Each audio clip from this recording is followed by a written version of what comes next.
mga ka-PH, maupay na adlaw sa iyong tanan. Naimbag nga bigat kada kayo amin nga ka-PH. Joyride tayo tata. Yes! So ngayon guys, pupunta kami Biliran. So samahan nyo kami sa panibagong adventure na naman. So, tara! At heto na nga guys, at nakaready na kami. Ito yung aming bag, yung helmet, at saka yung intercom namin. Nakaalis na nga kami ng bahay pero di ko na nabidyohan.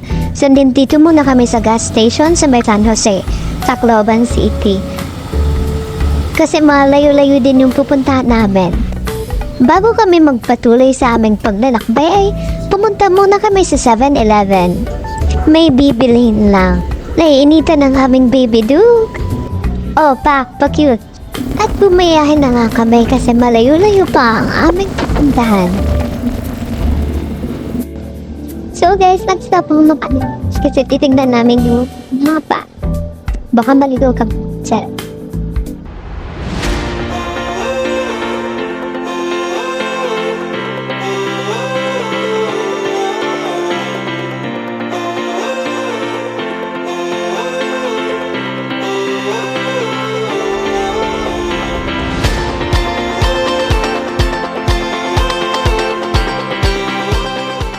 Bago po man kami makarating sa Biliran Bridge, ay kumain muna kami. Nasaan na tayo? Municipality of Leyte. Yun.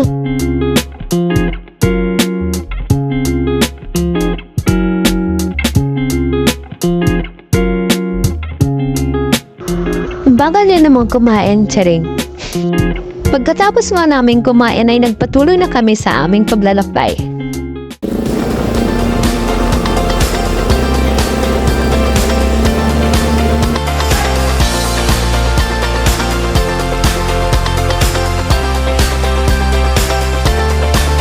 At nakarating na nga kami dito sa Biliran Bridge.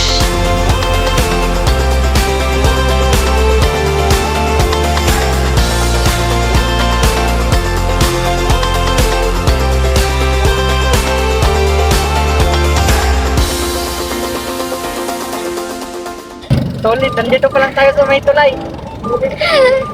Magpusing-pusing ka! Yung parang naka-open yung kamay. Yung ganon. Yun.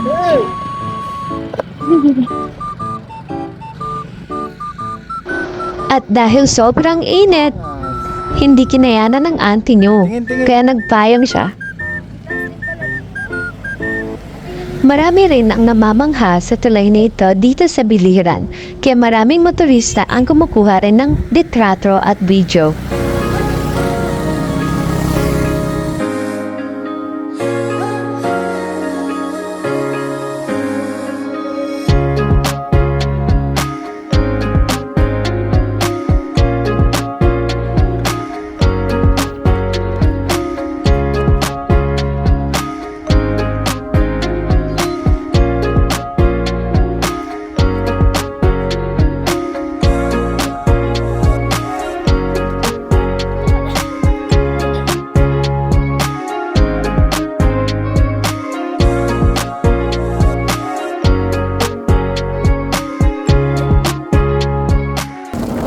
Matapos kaming dumaan sa tulay ay pupunta na kami sa unang destination namin dito sa Biliran.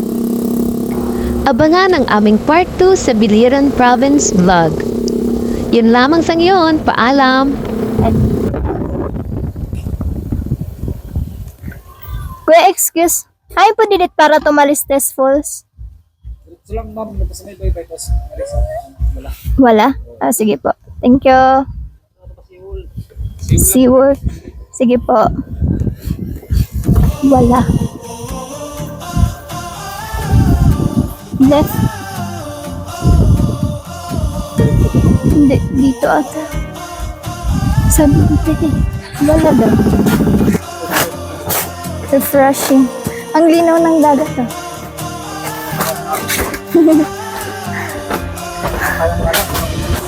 Mga ka-PH, please follow, like, and share our page para always updated kayo sa aming mga ganap sa buhay. Chares! Thank you!